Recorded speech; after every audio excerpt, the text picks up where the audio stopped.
Welcome to the Narrabox Comics channel. I am Scott Gazzard. I am currently working on Intrepid. Where's that comic book gone?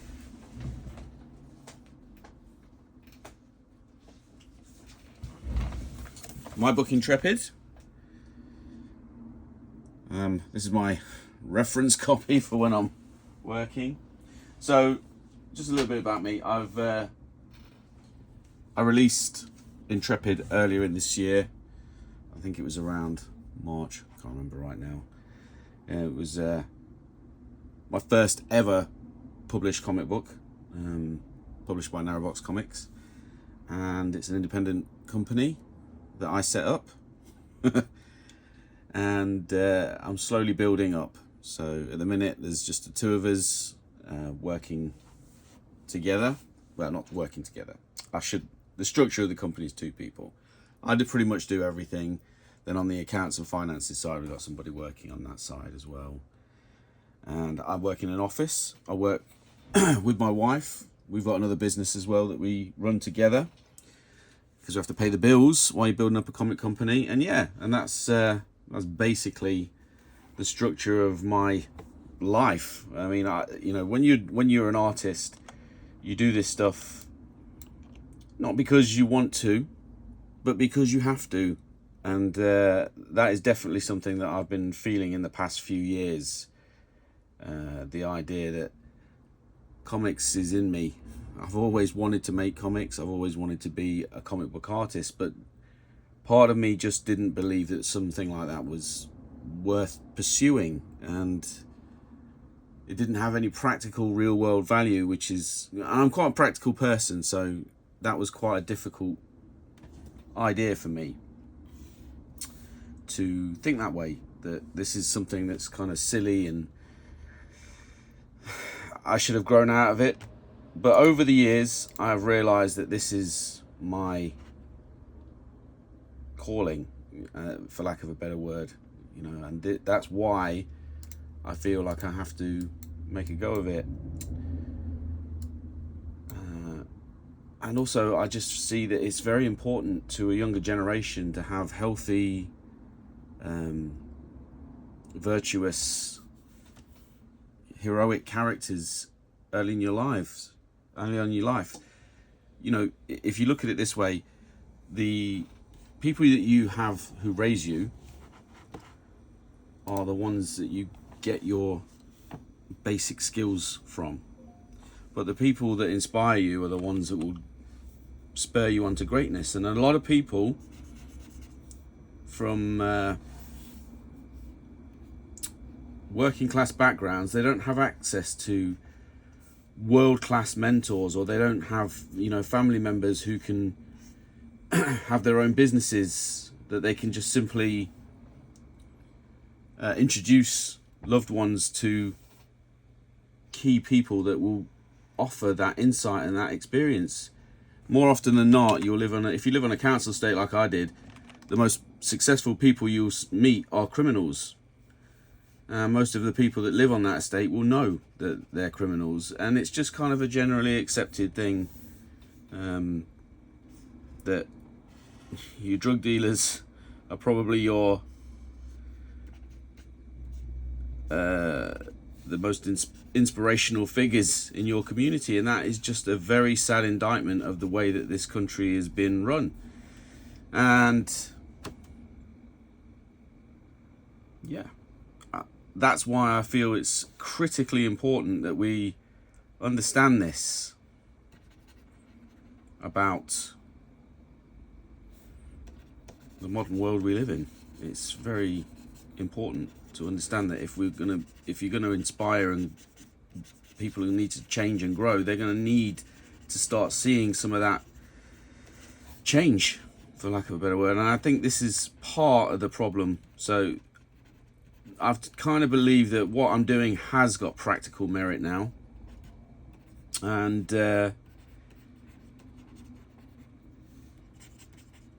that's why I feel it's a very important thing to be doing. Starting a comic books company in 2024. It sounds absolutely moronic when I say it, because one of the things that I've discovered is that kids don't really read comics anymore. And so I feel like I'm wasting my time. But then at the same time, I realise that there's more to comics than just the comics. You know, people don't read comics, but they know who Spider-Man is. They're aware. There's a cultural awareness of great characters and great storytelling. And I think that's all we can do as artists and writers. We have to be in the game. We have to be making these things. And every now and again, people kind of open their hearts to comics and turn around and start wanting to read comics again. And I think that's a really wonderful thing. And it's very important that we're always there. So that's my cope. So yeah. So a little bit about what I'm doing today. This is from issue 2 of Intrepid. And in issue 1, at the end of issue 1, there is a scene where a landing party from an alien race has got to go and investigate a planet. It's that age-old Star Trek trope, but the one thing I'd say is I've given it a bit of a fresh spin, lick of paint, and changed things up a bit. And one of the things that I wanted to do was make my world a bit more impractical. Whereas Star Trek, has transporters and whatnot, beam down in this comic book means something very, very different. So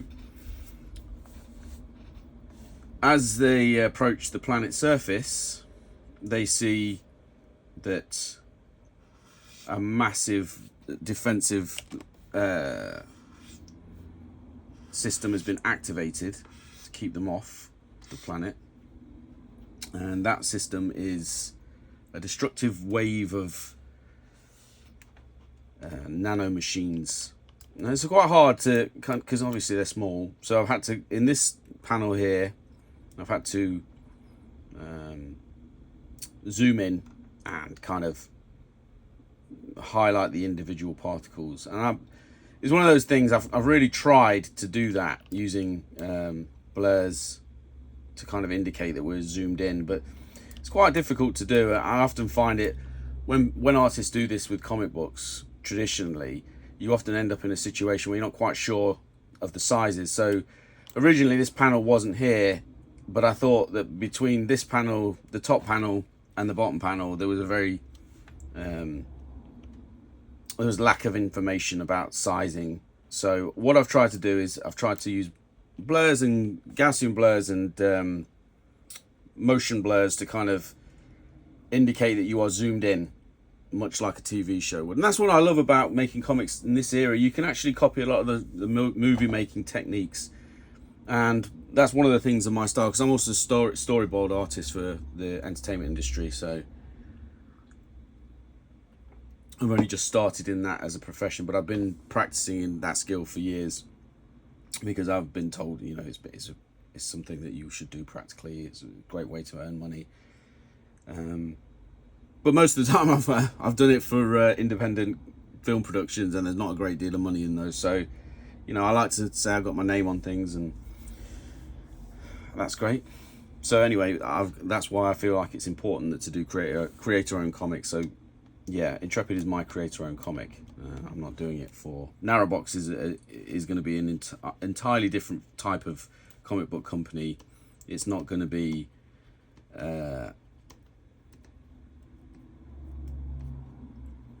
what would you call it? The Marvel or DC, where they take the labour of their artists and churn out product that is meant to clog up shelves and prevent anybody else from getting a look in. We want to work with other companies. We want to big up their characters. We want to raise all ships in the harbour. We want to raise the sea level so that everyone wins. And I think that's something that we see. Like, obviously corporate entertainment is run by corporations, and corporations are businesses at the end of the day. And obviously we understand that business requires that people put their business first. But we're beginning to see that this is not leading to great outcomes for anybody. Obviously, I'm from the UK, so one of the things that I grew up with is the mass nationalisation of things, and we were all told this was better. And even I remember sitting in my bedroom hearing it about age 10 and thinking that's a terrible idea. Why would people who run a business to make money want to take on national infrastructure and run it for the benefit of normal people? And I was proven right. It's now like £270 to go 150 miles on a train from Birmingham to London or something like that, and it's just like that's logical. That's exactly what was always going to happen. Why are we surprised at this? So the moral of the story is, if you come to the UK, don't use the trains. They're rubbish and they're very expensive.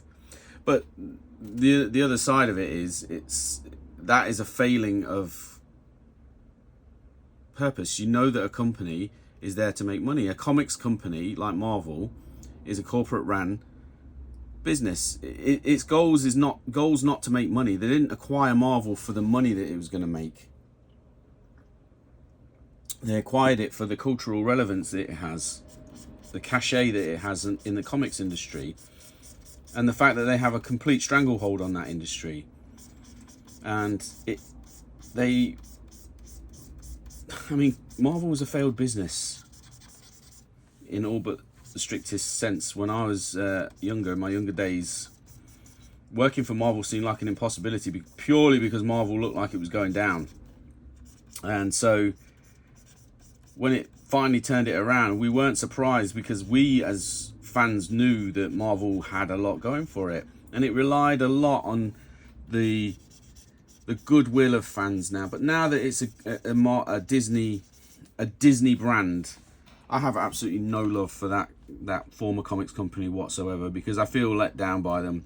And when I go to my local comic book shops and I hear about the problems they have trying to order stock from them, the variant covers that they have to put massive orders of stuff that they're not going to sell, but they need it to get the variant. You know, it just makes me a bit mad. It's like that's the creaking infrastructure, the con that is Diamond distribution. I mean, there are forces there that I'm very particularly concerned about as a comic producer, and I just feel like there's a bit of a Wild West situation going on with comics that's just very sad. And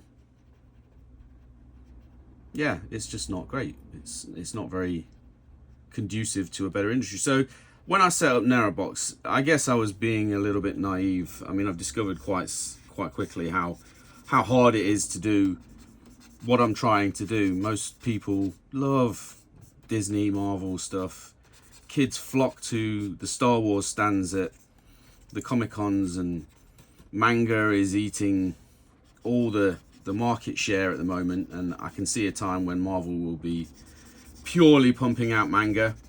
AI manga is what Marvel will end up doing. American comics are on the way out, unfortunately, and it's not really a question of is it out because it's not a good product. No, the product's never been better. It's the artwork, the style, the talent that they have. The problem is that once they get a talented person, that person realizes very quickly that Marvel's not the place.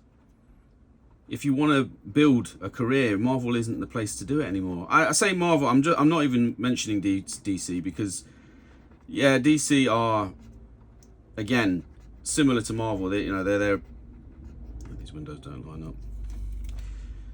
Talking and drawing. So DC are Marvel light. They're marginally better off because they have someone who's creative in charge.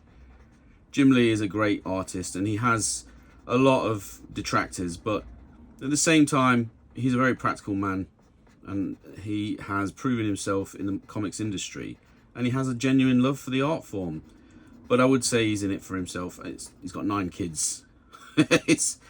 That's why I don't judge him. When you got 9 kids, you do what you got to do, right? And so, yeah, DC I don't mention in the same breath as Marvel, but they are pretty much interchangeable. For me, Marvel is the more disappointing brand because they're owned by Disney and they are completely sold into the Disney persona and psychological approach to how they want to conduct themselves in the market, and that's sad, because what Marvel used to be this outside brand for young people who are not served by the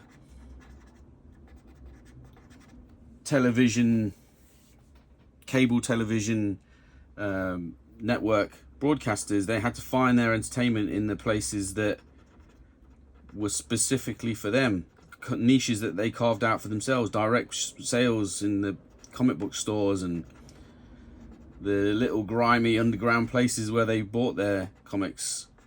And we just keep seeing corporations come in, upset the apple cart, and then just move on, leaving these people with nothing. And I just think that's a real sad state of affairs and not something that I want to do. So what Narrabox is really about is about bringing the stuff that was cool in popular culture in the 1970s, 1980s, bringing it back. There's some great storytelling.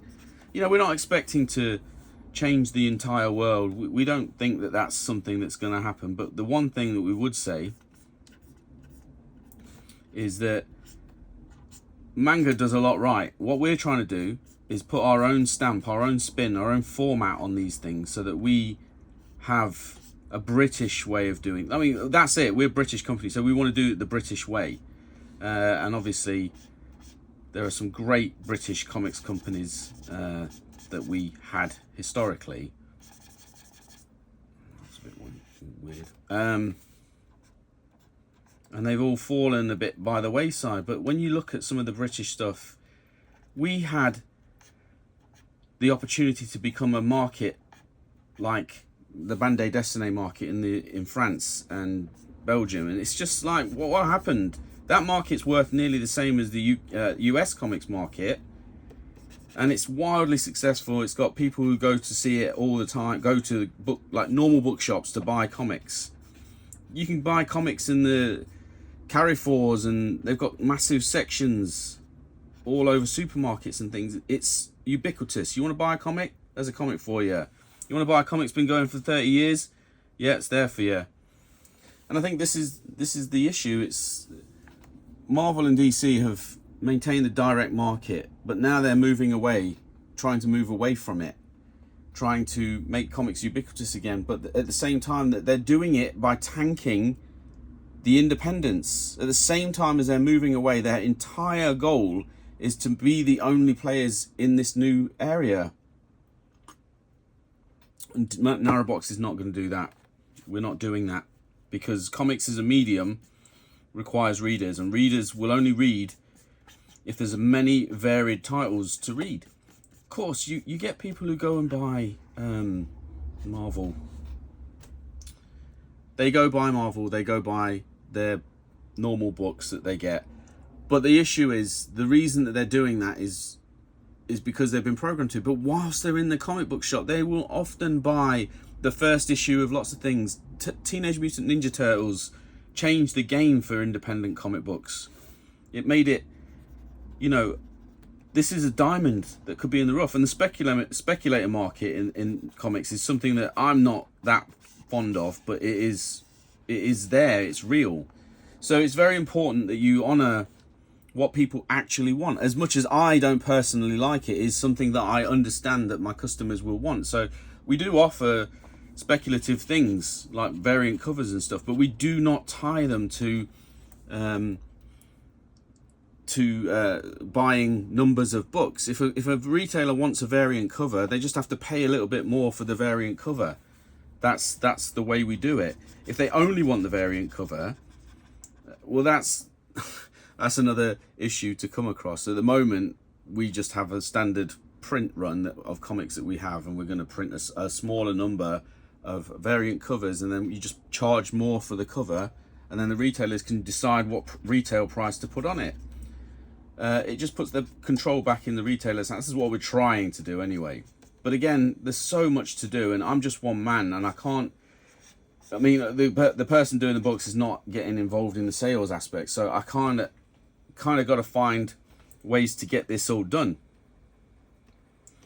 But that's the ethos of what I'm trying to build. So yeah, you know, outside when I'm not drawing or colouring or arranging advertising or doing social media posts, then I'll be out trying to get retailers to understand that what I'm trying to build is going to be beneficial to them. But obviously, when you're small, you got to start small. You got to focus on the things that matter. And at the moment, getting the books out is the thing that matters. So we've got Indiegogos going at the minute, an Indiegogo going at the minute, and we're trying to raise money to get this printed. But we want to raise big money. We want to raise £6,000. So if you're out there and you think you can help, please pop along to the Indiegogo, the Intrepid issue 2 Indiegogo, and contribute, because we need all the help we can get. But yeah, I'll be doing more. This is just a format. This is just something I'm putting on the Narrabox channel. It's just content. I don't expect anyone to see this, but yeah, you know, we've got to start somewhere, and so that's what we're doing. So anybody out there watching wants to see a change in comic books, wants to be a part of that change, we might be the company that you want to keep an eye on. We've got big plans on a small budget, and we're looking for all the help we can get. So that's a panel done. I'm quite pleased with that. It's a bit wonky, but again, you know, good enough is good. So for the short term that we're operating, trying to get stuff going, good enough has to be good enough. So there you go. You got to see a panel being drawn by me. No AI here. And yeah, thanks for watching.